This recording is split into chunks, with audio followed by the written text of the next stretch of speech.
Hello, my name is Nora Jean. I am a knitter living in Bay Area, California with my fiance and our 3 cats. I have recently started watching a lot of YouTube channels of knitters who like to share their projects, the patterns that they're working on, the patterns that they are looking at and adding to their wish list. It's a great source of inspiration. People also share a lot about the yarns that they work with. If you're a knitter, you probably know the type of channel that I'm talking about. Anyway, so I have recently become addicted to watching those channels while I knit. I used to watch a lot of TV, and I still do watch a lot of TV while I knit. I'm not somebody who can read books, go on walks, that type of thing. I think people who do that are very talented and very coordinated, but I am not that kind of person. So I generally have to either listen or watch something while I knit or do nothing. So that has led to me watching a lot of YouTube channels recently. My fiance is pretty into YouTube, so he always has channels that he follows, and I didn't really get it, like why people were so into YouTube, but then I started finding the content that I was interested in, which varies drastically from what he's interested in, and now I am fully on board with the whole YouTube concept. So I thought I'd throw my hat in the ring. I am recording my first video. The impetus for this was wanting to get more involved in primarily the knitting community, but also I think people who are trying to live more intentional lives, a more self-sufficient life. I have in the past few years gotten into bread baking and making my own clothes and wanting to eliminate like toxins in my life, eating organic, all these sorts of things that I think a lot of people are doing. So I am definitely not doing anything novel, but I was not into any of these things a couple of years ago and have slowly been trying to do more of those things to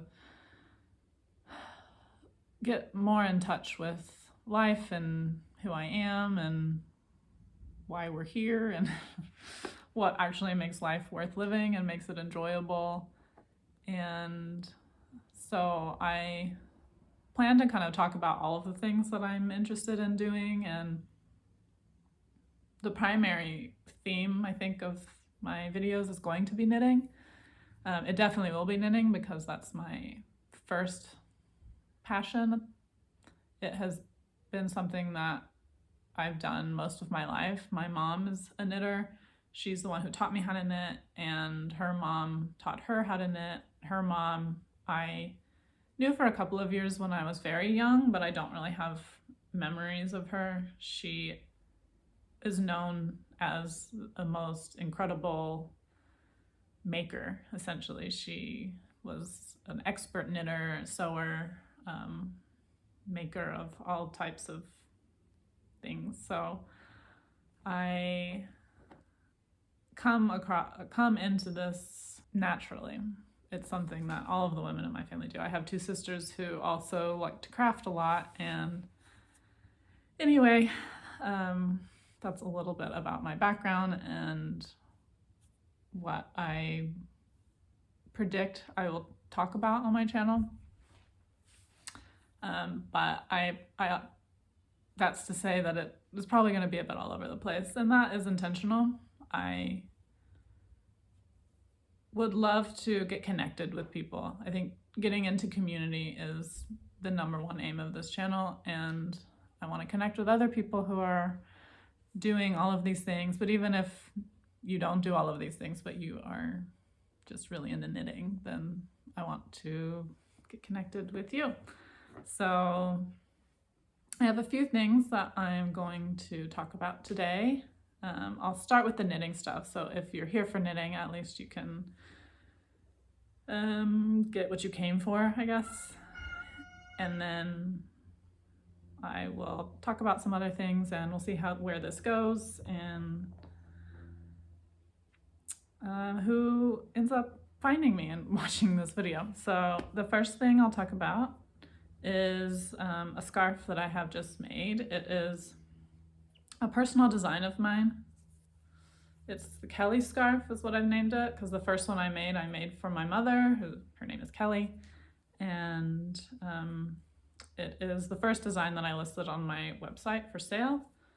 So it has some creases in it and it has not been blocked, so that's why it looks not the best. But it's like a neck handkerchief scarf. The first couple of these that I made with 100% merino, which merino is wonderful and I love it, and I think a lot of people really like merino. It's not itchy, which I love, and it's really important for things that go around your neck. So, and I could find it in cobweb weight. So that was the first cobweb weight yarn that I had found, and so I just kind of went with what I had sourced, and it's a lovely yarn. But I think one reason I wanted to try to source different types of yarns was it doesn't exactly scream luxury, and I want to design items that do scream luxury, and merino doesn't exactly do that. So I found some lace weight cashmere that I think is very similar weight to the merino that I was using before, and so I wanted to try it out to see what the drape is like, what does it feel like, is it going to work well for these scarves. And I think the yarn is beautiful. I love this color. It's a very light blue, so I plan to get into some like specifically bridal designs, and I think this color will be great for something blue that primarily brides want to integrate into their wedding day attire. So I finished this scarf this week. I need to block it. The reason I haven't yet is because the blocking wires that I use are pretty rough around the edges, and with dainty yarn like this and very small holes that I'm weaving it through, and I have to do it perfectly without splitting the yarn or catching the yarns. And so far my blocking wires cannot do that. They're very rough on the edges, and so they catch the yarn all the time, and they're a little bit thicker than I'd like. Maybe someday I can source some even thinner ones, but they're the smallest that I could find at the moment. I have ordered some sandpaper that can work on metal. So before blocking this, I'm going to try to sand down the points at the ends and actually try to make points. They're just flat at the moment, but depending on how well the sandpaper works on this metal, I might be able to get it almost pointed to help me like weave it in these tiny, tiny stitches. This is a garment that I sell on my website, so to me, to sell something that's intended to be a luxurious item, it needs to be perfect. So I can't have imperfections on the edging that is caused by blocking wires. So that is the state of this. So I should receive the sandpaper within the next couple of days and then block it. So hopefully the next time I make a video, that will be blocked and I can try it on and talk about how well the yarn worked. One thing about this yarn, so the last time I ordered a cobweb weight yarn, it just came in a hank, and I don't have any of the fancy tools to help roll yarn into balls, so I just do it by hand. And so this was the yarn that I ordered before, and I hand wound it into a ball, and this took forever. So I didn't want to have to do this again. It took forever because you get so much meterage out of such a lightweight yarn. And yeah, I have a lot of patience when it comes to rolling yarn and detangling yarn. I can detangle anything and I will. But that was pushing my limits. It took me 3 days of lost knitting time just to wind that ball. So that's all to say, this time when I ordered a very lightweight yarn. I saw that this brand actually allow you to ask them to wind it at no additional cost, so I did that, which was very exciting. It's a 2-ply yarn, and when I selected wind on the order, I had to also select a ply, and so it wouldn't allow 1 ply. 2-ply was the lowest that it would allow.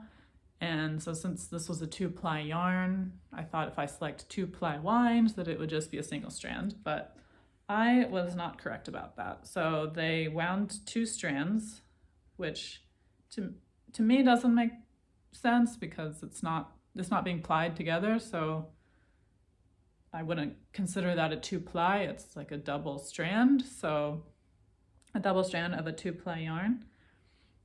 I'm probably wrong. I've never ordered something like this to be wound. I've never knit off of a cone before. I think these are often used for machine knitting.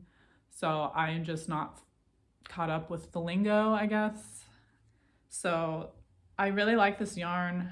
I spent a lot of time researching lace weight and cobweb cashmere yarns. There's not a lot of them, but I spent a lot of time figuring out who I wanted to order it from. I really like this yarn, and one thing I like about it, and one reason I decided to try it out, is because it comes in so many different colors. And so if the idea is for me to find a yarn to make these scarves and potentially other scarves and other items, I want to have a lot of colors for customers to choose from, because I have learned the hard way that even if you buy the same type of yarn, the same weight, the same material,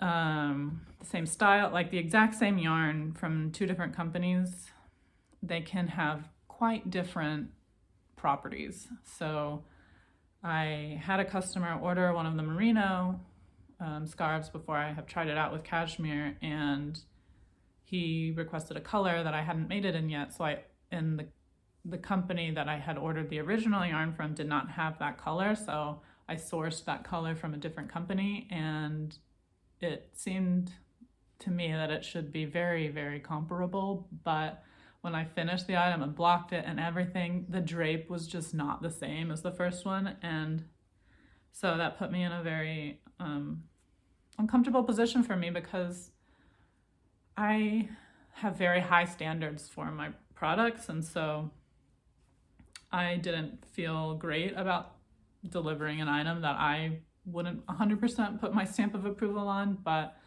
after talking to him about it, because I just felt like I had to be transparent about that it didn't really pass my standards. He took a look at the photos that I had sent him, and in the end I did end up delivering that item to him. He was very happy.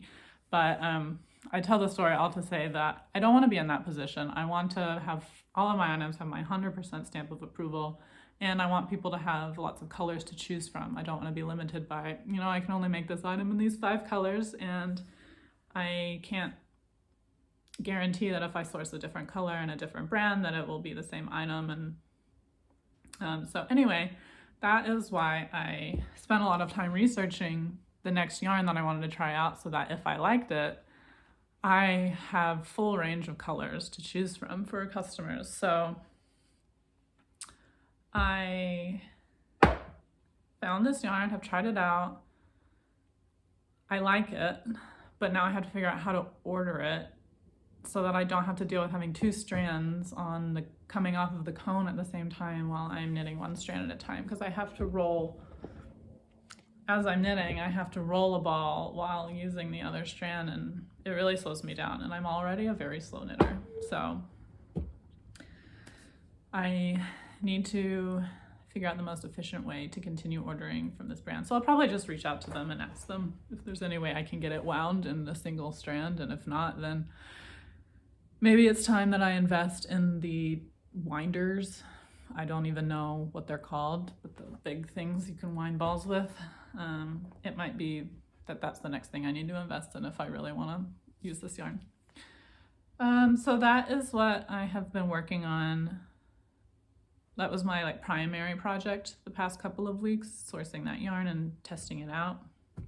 Very excited to block this. It feels amazing. I think it's going to drape quite nicely, but won't know for sure until we block it. So that's one thing. Another thing I have been working on, not recently, but just it's related, is other lace scarves. I think lace scarves are something that is going to be a very common theme in my work. So I made this particular lace scarf, I don't know, months ago, year ago, maybe around a year ago. It was I think it was my first time knitting with size 1 needles and a single strand of a lace weight yarn. In this case, it is mohair. And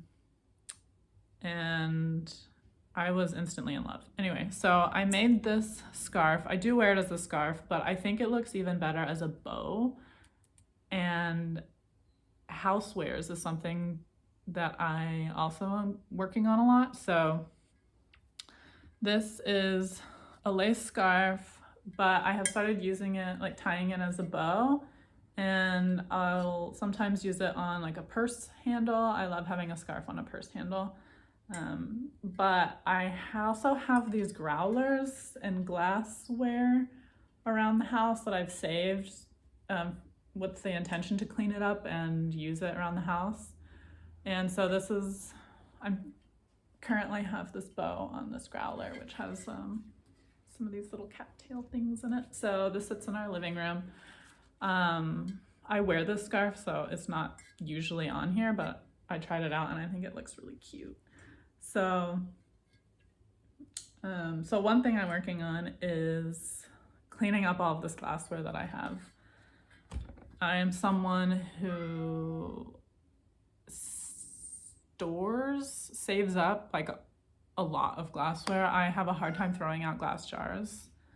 I did mention we have 3 cats, right? So you're gonna be hearing them meow all the time. So yeah, I have all of this glassware, just like a jar of jam or something. If that jar is cute, it is not going anywhere. It is getting its label removed, it's getting washed out, and it's gonna get used for another purpose. But most of the time they just end up, I stash them in kind of any empty space in our kitchen cabinets, and now the kitchen cabinets are full, so I like don't have, they're like 100% capacity, so the next jar is not gonna have anywhere to go.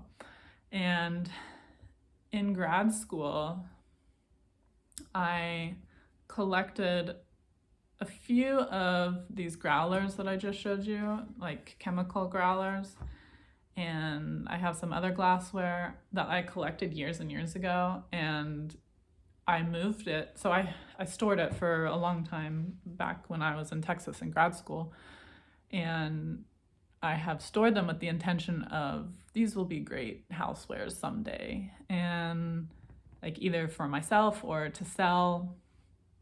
So I stored them for years. Then I moved to California. I moved them all with me, and they have continued to just sit in like one of our extra closets, and I have had it on my list of things to do for a long time to remove the labels.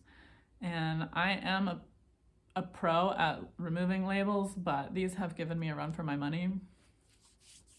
So I have been working on them for months, and when I say months, it means like I'll work on removing a label for a little while and then forget about it for weeks and then come back. And so I have our extra bathroom, the bathtub, I have jars just soaking in Goo Gone and waiting for me to come back and work on them. So it's been on my list of things to do for a long time to remove the labels of all of these jars, and I am finally making progress. So I have 2 of these big growlers and then 2 other like clear glass jars that I think will be beautiful vases. So that's another thing that I'm working on, and my idea is to make some sort of like vase, I guess it's a vase scarf, a bow or some other type of decor for it, and then I'll keep a couple of them as decor for our house, and then probably I'd like to list a few of them on my website for sale. So that's kind of an ongoing idea project I'm working on. And then, oh yeah, so along with that, for the smaller jars, I want to just make like little bows, which I also want to make hair bows. So this was something that I made a while back, but I intended to make ties for our curtains. So that was the reason I started, or the reason I knit this in particular.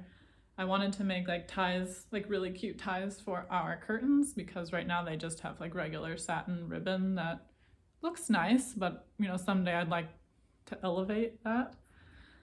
So I knit this, and while the bow I think is so cute, it has little eyelets along the edges, I think the bow is just adorable, but it does curl severely, even after blocking. So this is like what it looks like,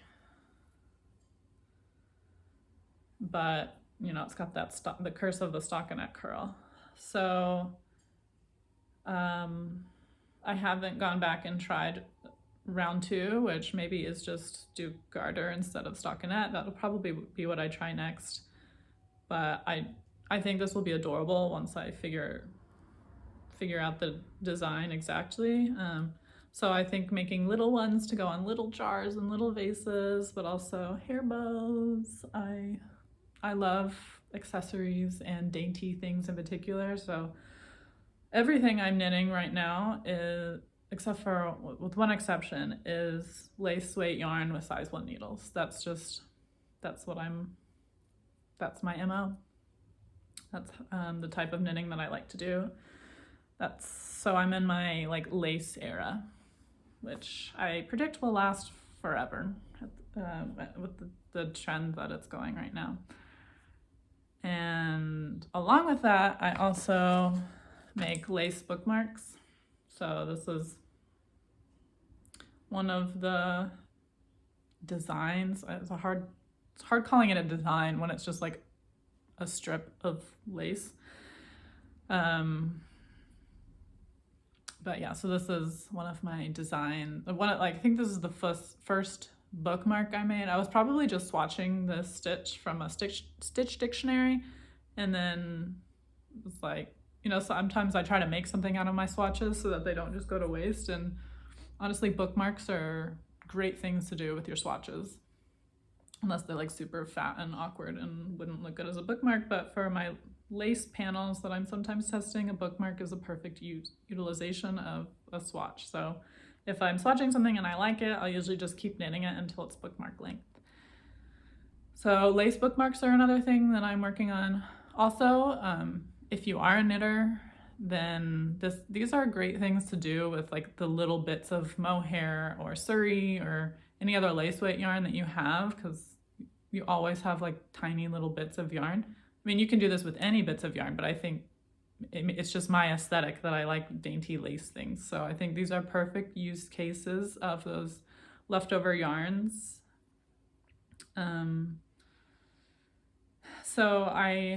This is a design, well, this isn't the final design, but I have these bookmarks on my website as well. But I really enjoy making custom designs for people. So one of my dear friends requested a custom bookmark design. She collects bookmarks. So another project I have going on is designing that bookmark for her. I am going to talk about it in a lot of detail at some point, but I want to give it to her before I share about it, because she just asked for me to surprise her with something. So I love working on that. I've been swatching and designing on that for several weeks now. And that's what the yellow yarn is for. And so that is coming next. I want to show all of the swatches I made and the final design, which I'm very close on. So I think that's everything of my specific knitwear designs that I am working on that I want to talk about today. I have like I think like every knitter, I have an infinite list of projects because as soon as an idea is in my head, it's a project. Even though if I haven't picked up any yarn to start working on it, it's a project. It's an ongoing project as soon as it enters my brain. So I have infinite number of things, but these are the priority items. So I am having a hard time not letting myself get distracted by all of the spring designs that are coming out. I love following other people's patterns. I love just buying a pattern and knitting it. It's the most relaxing thing in the world, and that's how I got into knitting. I didn't get into it just designing from day one.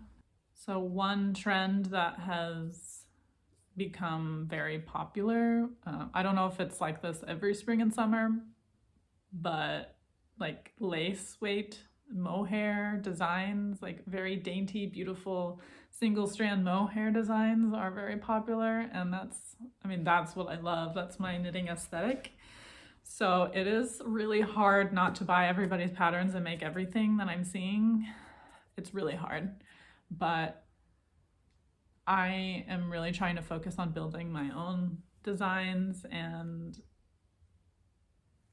I don't have a lot of time for knitting because I work a full-time job that is not fiber arts related. I'm a scientist Monday through Friday, and so I have to use my extra time very judiciously. And while I would very much enjoy knitting other people's designs and making beautiful things without having to like spend a lot of time designing it myself, I can't justify it in the moment because I'm really passionate about making my own designs, and so that's what I need to do. But it's really hard. There is one design that I bought the pattern. I thought about it for a few days, and I really, really want to make it. That pattern is the Made You Dream blouse by Ocean Knits. So we'll see. I am considering making that blouse for myself. It's so cute. But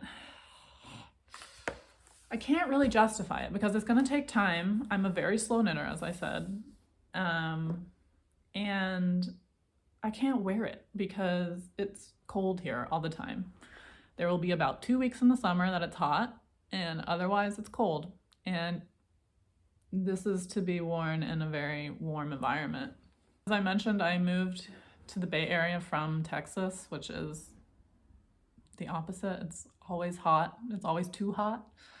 And I grew up in Texas, so that's what I know. That's what I'm used to. That's what I'm comfortable with. Not that I'm actually comfortable when it's 100 degrees, but it's what's familiar, and it's what all of my wardrobe represents. So I can't wear most of my clothes here, or I have to wear like a huge coat over all of it. So just adding to that stash of clothes that I love but can't wear it's just not a good use of my time. So I'm talking myself out of it. But at least if anybody else shares my aesthetic, now you know. If you hadn't seen that pattern, now you know it exists, and maybe I can live vicariously through you if you knit it. So someday I will. Someday I will definitely knit it. I have a folder, like I'm sure everybody does, of patterns that someday, that someday folder. I have resisted buying patterns until that one. That broke my streak. So I think that's everything knitting wise, but then I just have some unrelated topics that I just want to talk about because there's things that I'm doing, things that I'm thinking about.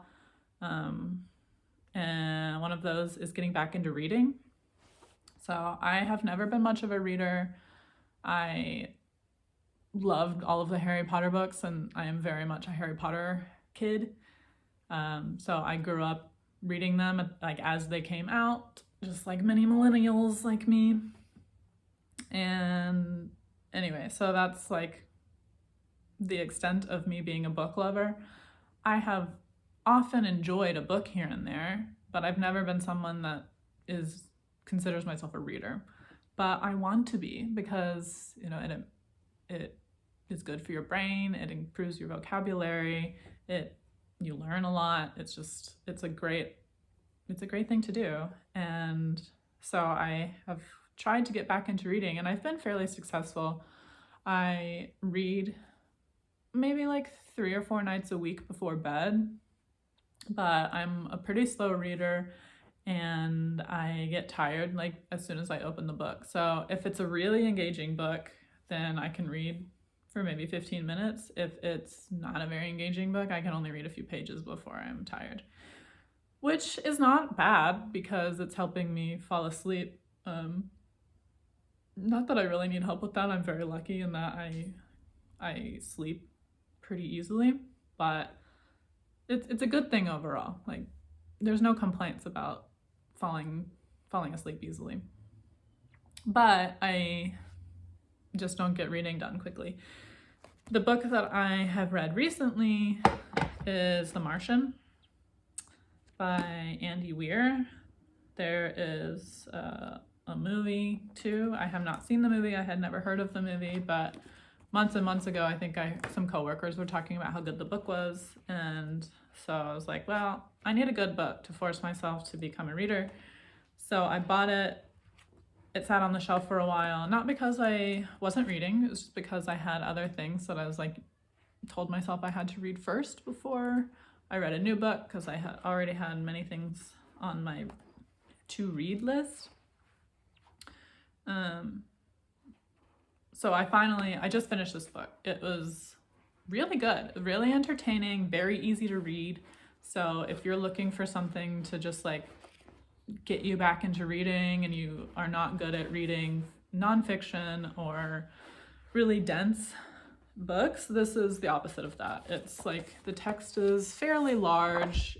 The pages go by so fast that each chapter is broken up into like different like mini chapters essentially, because he's making logs.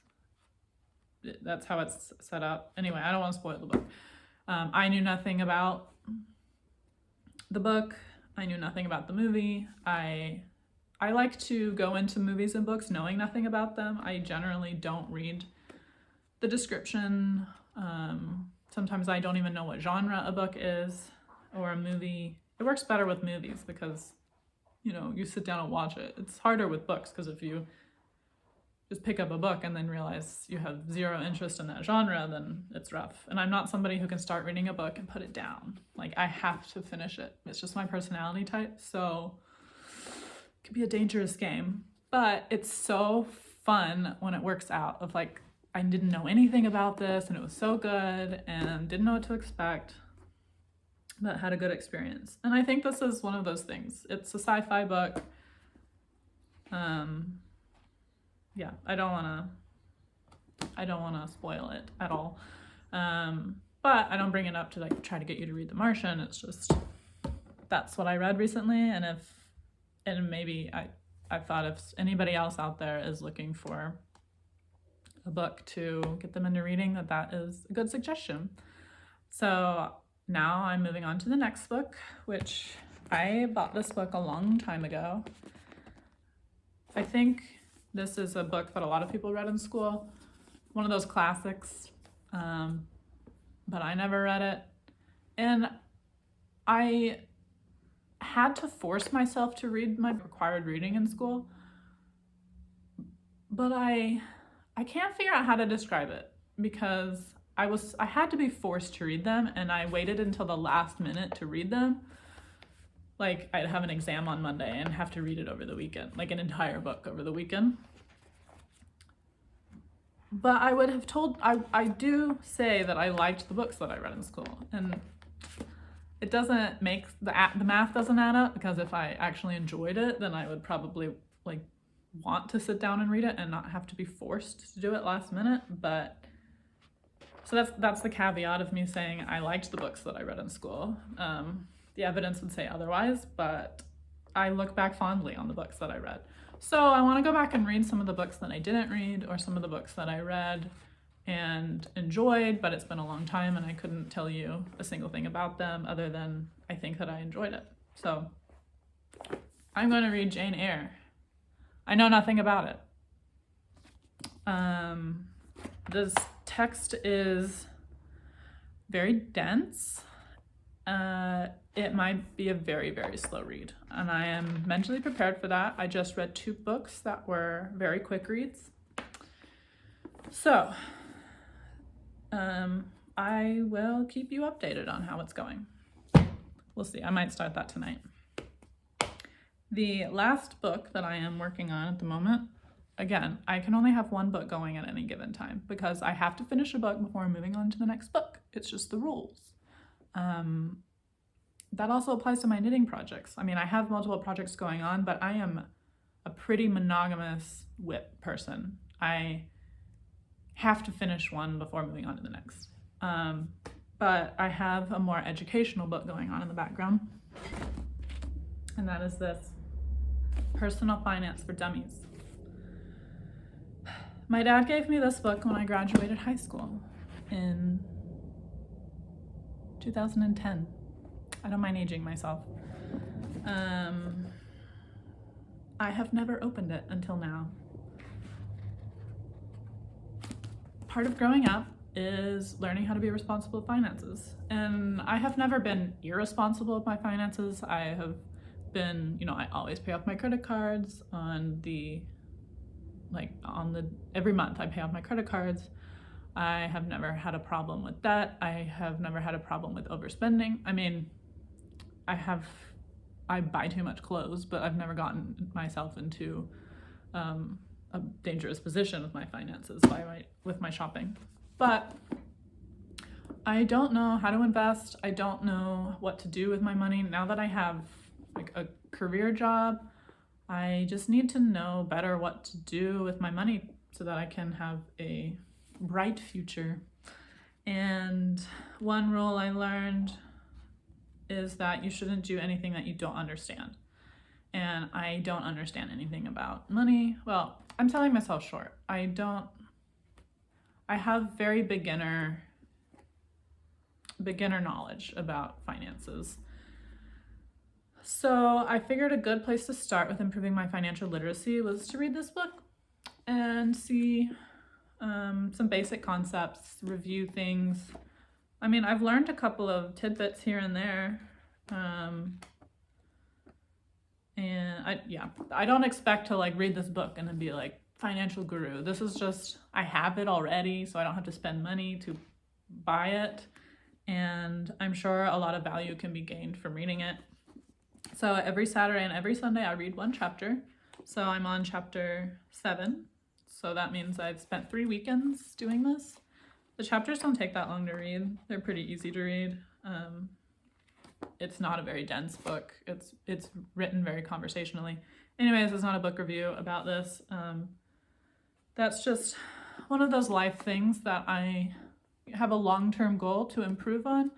The time's going to pass anyway, so I might as well start improving my financial literacy and hopefully be more in charge of what is happening with my finances. So that's going to be a lifelong journey. So that's everything on the book front. And then another thing that I love to do is bake. I am not baking anything this weekend. Last weekend I baked banana bread from some frozen bananas that we've had in our fridge or freezer for 3 years that we've lived here. I don't know. My fiance has mentioned a couple of times, like, hey, what do you think about using these for banana bread? And I'm like, yeah, great, I'm gonna do it, and then just don't.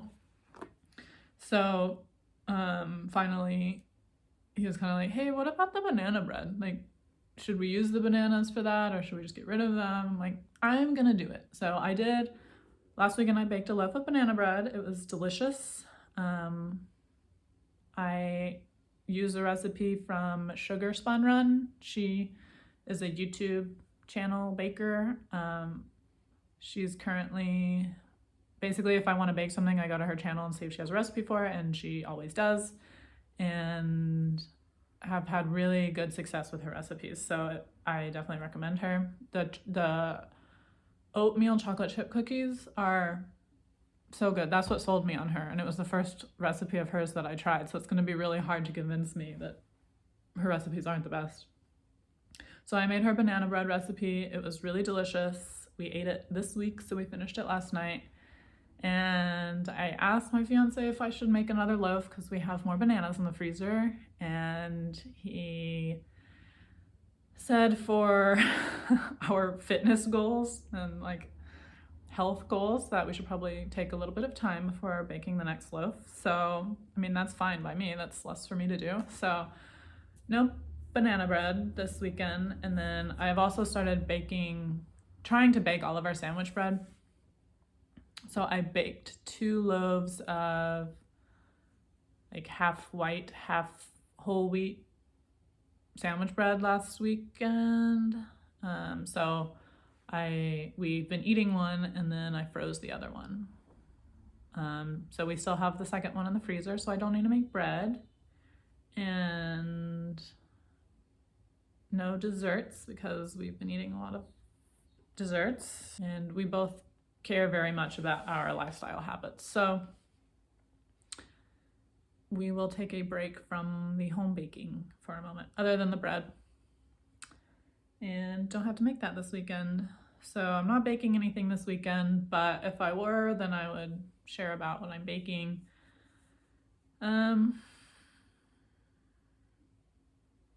Oh, today is hair wash day. I put in some dry shampoo, so it looks like I'm not super greasy, but I am super greasy. So I wash my hair on Wednesdays and Sundays, although the Wednesdays usually turns into Thursdays because Wednesdays I'm too lazy, so I do it Thursday morning instead. I'm trying to just treat my hair better, and my hair is long, but it's not the healthiest at the ends, and I would love to have hair like grow down to my knees. I would love to have like super, super long hair, and it has never been possible for me. And so I've kind of gotten into following some like hair influencer people and just trying to learn about stuff that actually works, more natural stuff, not people trying to sell me products. And so I'm on a hair journey as well. So on Sundays is the Sunday hair wash is like the big day where I shampoo and then put in a hair mask and then let that sit for about an hour and then go back and rinse it out and then do the conditioner. And so I have that to do. So I bring that up just to say, if you are interested in that kind of in hair care and growing your hair, I don't know, growing your hairs, then that's something that I want to talk about and hear about.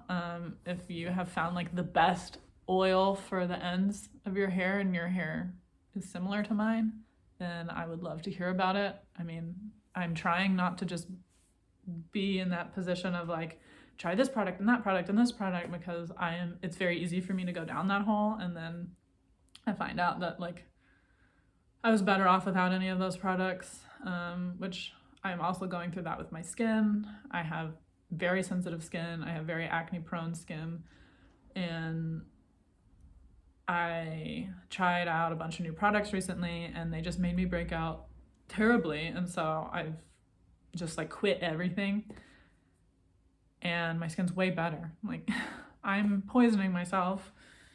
So I'm trying to be less dependent on products and stuff.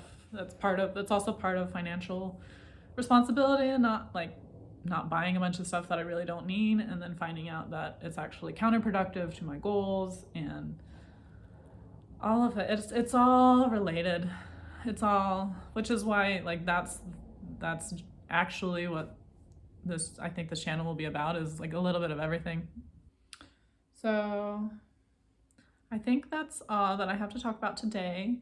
I should have mentioned I did not make this sweater. This is like a Goodwill thrift or something. So don't credit me for this. So I don't know how often I'm going to be posting. I would love to someday be a very reliable, like I post a new video every day, every week at this time, but I don't want to commit to that yet because I'm just dipping my toes in and I don't know anything about editing.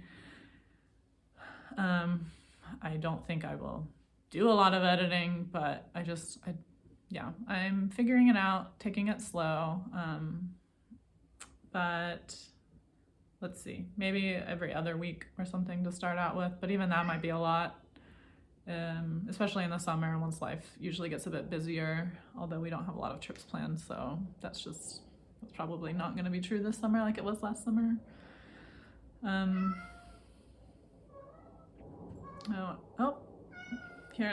surprised she didn't come in earlier actually. This is Drusilla. So 2 of the cats are mine and 1 is my fiance's. This is one of mine. I mean, now we consider them all each other's, but in terms of who adopted who. I adopted Drusilla and Oslin before we met.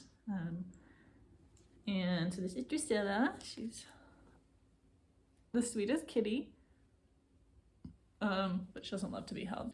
So thank you so much for watching. I hope that this was entertaining and that it struck a few chords with you. I really want to get involved in the community, and that's not even a specific community. It's just I want to be a part of a community and build more community. And how many times can I say the word community? But it's really important, and I don't have a lot of that currently. So connect with me. I genuinely want to connect with people. This is not just a post of like, comment on my page and I'll follow you back and blah, blah, blah.